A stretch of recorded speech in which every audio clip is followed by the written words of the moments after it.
हम हम लोगों ने पिछली वीडियो में बात की थी एंटी एचआईवी ड्रग्स में, वो कौन सी थी हमारे पास, न्यूक्लियोसाइड रिवर्स ट्रांसक्रिप्टेज इनहिबिटर्स। अब हम लोग बात कर रहे हैं जी, हमारे पास है जी non nucleoside reverse transcriptase inhibitors. हम non nucleoside reverse transcriptase inhibitors की बात करें ना, तो इनके बारे में कुछ बातें याद रख लें, क्योंकि हमें पता है कि सारी बातें याद रखने की जरूरत नहीं है, वो पूछी नहीं जाती हमारे पास। Non nucleoside reverse transcriptase inhibitors का हमारे पास मैकेनिज्म ऑफ एक्शन आपको पता होना चाहिए। बेसिकली ना आप इनके बारे में पहले ये बात सुन लें कि ये तो कम्प्लेक्स मॉलिक्यूल्स होते हैं एक। दूसरी चीज़ ये हमारे पास इनको एक्टिवेशन की ज़रूरत नहीं होती। जैसे हमने पढ़ा ना डिफरेंस में, अगर आया आपसे वाई में पूछे कि जी न्यूक्लियोसाइड रिवर्स ट्रांसक्रिप्टेज इनहिबिटर्स और non nucleoside reverse transcriptase inhibitors में क्या डिफरेंस है, तो आपने बताना है कि जी ये कम्प्लेक्स होते हैं, वो कम्प्लेक्स नहीं होते।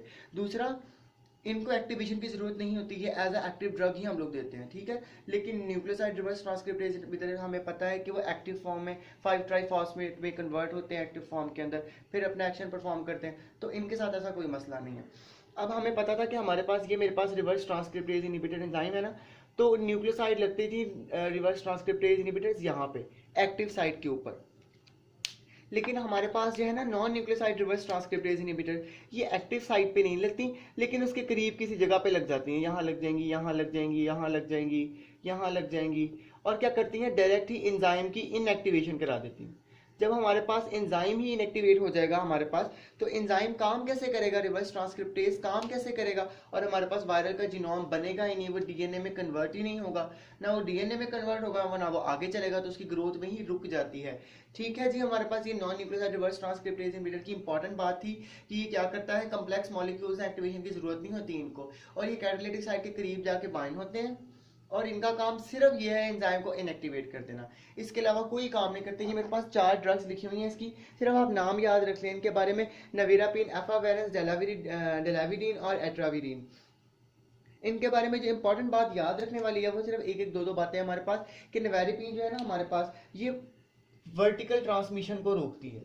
वर्टिकल ट्रांसमिशन हमारे पास क्या होता है कि एक मदर है मेरे पास, वो प्रेग्नेंट है मेरे पास, अब ठीक है जी, अब एचआईवी की पेशेंट है, अब चांसेस है कि वो वायरस जो है मदर टू फीटस ट्रांसफर हो जाए। अब नेवेरिपिन क्या करती है, उस वायरस को मदर टू फीटस में ट्रांसफर होने ही नहीं देती, उसकी ट्रांसमिशन को रोक देती है। तो नेवेरापिन प्रेगनेंसी में बहुत अच्छी है जब आपने ट्रांसमिशन को रोकना हो, तो nevirapine is a drug of choice. अगर हम लोग एफावेरेंस की बात करें, तो एफावेरेंस के बारे में आप ये बात याद रखें कि जी हम लोग एक तो ऑरली देते हैं, इसकी कोई खास बात नहीं है, इसके अंदर सीएनएस पे इफेक्ट करती है, कोलेस्ट्रॉल लेवल को ये बॉडी की इंक्रीज कर देती है, ठीक है जी। प्रेगनेंसी में कॉन्ट्राइंडिकेटेड है, ये बात इसकी याद रखने वाली है कि वो कौन सी ड्रग है जो प्रेगनेंसी में कॉन्ट्राइंडिकेटेड है एंटीवायरस में, एफावेरेंस। याद कर लें, एफावेरेंस हमारे पास प्रेगनेंसी में कॉन्ट्राइंडिकेटेड है। डिलाविडीन के बारे में कोई ऐसी खास बात याद रखने वाली नहीं, बस ये याद रख लें कि इसके ड्रग इंट्रैक्शंस बहुत ज़्यादा है हमारे पास, ठीक है जी।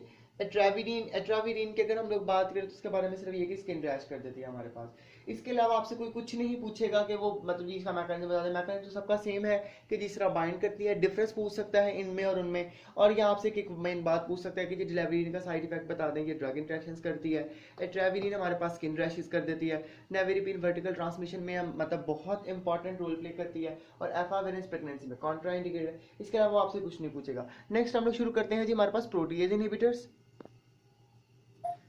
हम लोग बात करते हैं एंटी एचआईवी में। एंटी एचआईवी में हम लोगों ने पढ़ी non nucleoside reverse transcriptase inhibitors. अब हम लोग पढ़े हैं जी एक और ड्रग जो एचआईवी को इनहिबिट कर रही है, वो है हमारे पास प्रोटीएज इनहिबिटर्स। सॉरी, अगर हम लोग प्रोटीएज इनहिबिटर्स की बात करें तो थोड़ा सा वायरस के साइकिल को रिकॉल करें हम लोग, तो हमने देखा था कि वो प्रो वायरस बनने के बाद हमारे पास मतलब ना प्रो वायरस जब वो बन जाता था न्यूक्लियस के अंदर जाके, तो वो कराता था अर्ली प्रोटीन की सिंथेसिस, लेट प्रोटीन की सिंथेसिस। अब जो लेट प्रोटीन है ना हमारे पास, बेसिकली ये बनती हैं 2 पॉलीपेप्टाइड्स, ठीक है जी। हमारे पास 2 पॉलीपेप्टाइड्स की फॉर्म में ये बनाती हैं 2 प्रोटीन्स। अब हमारे पास प्रोटीएज एंजाइम जो है ना वायरस के अंदर मौजूद होता है, वो आता है इन 2 पॉलीप्रोटीन्स को ना डिफरेंट जगह से क्लीव करता है, छोटी छोटी हमारे पास स्ट्रक्चरल फंक्शनल प्रोटीन्स निकलती हैं, ठीक है। तो ये हमारे पास इसका काम है, फिर ये कैप्सिड बनाने में या आगे जिस तरह भी इनका रोल होगा वो काम करती हैं। तो ये प्रोटीएज एंजाइम जो है ना ये बहुत इंपॉर्टेंट है इनकी क्लीवेज के लिए। डायरेक्ट वायरस जो है वो छोटी छोटी प्रोटीन्स नहीं बनाता, वो 2 पॉलीपेप्टाइड्स बना देता है जो फिर हमारे पास आगे क्लीव करती हैं और आगे अपना फंक्शन परफॉर्म करती हैं। तो हमारे पास जो एंटी एचआईवी में हम लोग जो प्रोटीएज इनहिबिटर्स पढ़े ना, वो ड्रग क्या करेंगी, इस प्रोटीएज एंजाइम को ही उन्होंने इनहिबिट कर देना है। जब हमारे पास प्रोटीएज एंजाइम ही इनहिबिट हो गया तो वो पॉलीपेप्टाइड जो है वो टूटेंगी नहीं और उसकी कोई भी चीज़ बनेगी नहीं हमारे पास। ठीक है जी, इनके बारे में कोई ऐसी खास बात तो नहीं है याद रखने वाली, लेकिन आप इसके बारे में ये चीज़ याद रख लें हमारे पास कि इनके साइड इफेक्ट्स जो है ना हमारे पास वो थोड़े से सवेयर हैं। सवेयर से मुराद इतने नहीं, जैसे हमारे पास इनसे हो जाता है जी इंसोम्निया, अनवांटेड इफेक्ट्स में आपको इंसोम्निया मिल जाएगा, इसके अंदर डिजीनेस मिल जाएगा आपको जी, न्यूट्रोपीनिया मिल जाएगा। ठीक है, न्यूट्रोपीनिया हमारे पास हो जाता है। इसके अलावा हमारे पास ये नोजिया, वोमिटिंग, डायरिया, ये सारे काज तो करती ही करती हैं हमारे पास, ऐसा कोई खास साइड इफेक्ट नहीं है। मैकेनिज्म ऑफ एक्शन हम लोगों ने पढ़ लिया कि जी एक एंजाइम है प्रोटीज, उसको इनहिबिट करती है, जिसका काम है जी हमारे पास प्रोटीन्स को तोड़ना, पॉलीपेप्टाइड्स को तोड़ना छोटी छोटी प्रोटीन्स के अंदर। अगर हम लोग इसकी ड्रग्स की बात करें, बेसिकली इसके बारे में बड़ी खूबसूरत बात ये है हमारे पास कि प्रोटीएज एंजाइम जो है ये वायरस स्पेसिफिक है।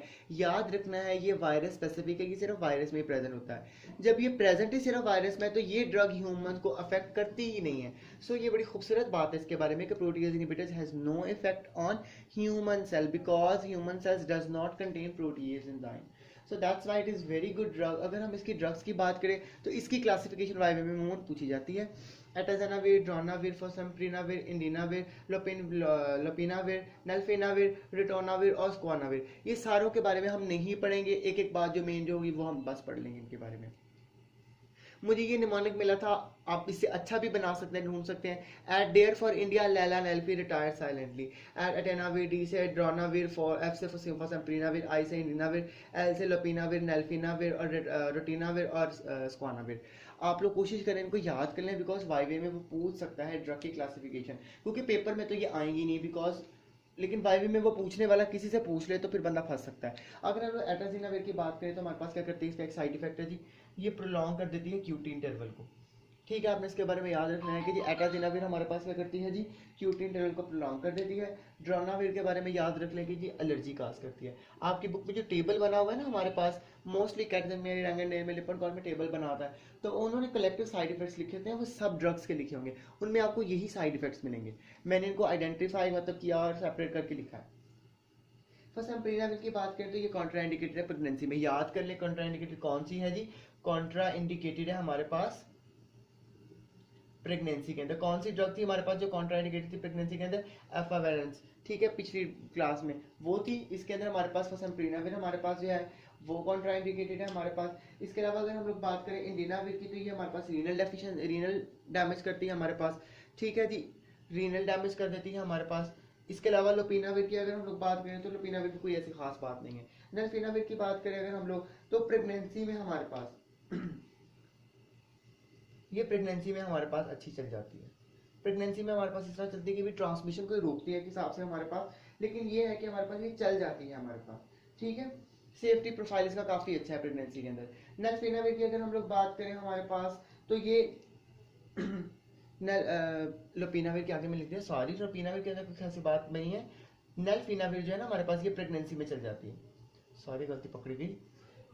अब अगर हम लोग रोटिनाविर की बात करें, रोटिनाविर के बारे में बहुत इंपॉर्टेंट बात आपने याद रखनी है कि रोटिनाविर को हम लोग देते हैं दूसरी HIV प्रोटीएज इनहिबिटर्स के साथ। अब इसको हम लोग दूसरी HIV के साथ क्यों देते हैं, प्रोटीएज इनहिबिटर्स के साथ क्यों देते हैं, बिकॉज ये क्या करती है उनके मेटाबॉलिज्म को इनहिबिट कर देती है या स्लो कर देती है।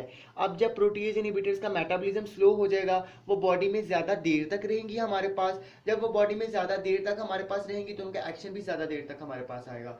तो ये आप याद कर लें कि रोटिनाविर को हम लोग कॉम्बिनेशन में देते हैं जी दूसरी प्रोटीएज इनहिबिटर्स के साथ, ताकि हमारे पास वो चल सके, उनका मेटाबॉलिज्म जल्दी ना हो और वो बॉडी में ज़्यादा देर तक रहे हमारे पास। स्क्वीनाविर के बारे में बात करें तो ये हमारे पास कोई खास साइड इफेक्ट नहीं है, हमारे पास में कोई ऐसी खास बात नहीं है। बस यही बातें थी हमारे पास प्रोटीज इनहिबिटर्स में कि जी आपने इनको ये कर लेना है वो कर लेना है। इनके बाद हमारे पास दो छोटी छोटी ड्रग्स आती हैं जो HIV के अंदर इस्तेमाल होती हैं, हम उनको देख लेते हैं। ये हमारे पास ना कुछ अदर रीजन्स हैं, मोस्टली ये आपको वैसे मिलेंगे एनफरबिटाइड, मेराविरॉक, अदर रीजन्स के हेडिंग के अंदर लिखे हुए। ठीक है, बुक्स के अंदर मोस्टली। लेकिन एनफरबिटाइड भी हमारे पास HIV में यूज़ होता है, मेराविरॉक भी HIV में यूज़ होता है। ये बेसिकली क्या करते हैं, ये क्या करते हैं हमारे पास कि ये HIV को एंटर ही नहीं होने देते। अगर हम लोग उसका साइकिल दोबारा पढ़ें तो हमें पता है कि ना HIV जो है उसने होस्ट की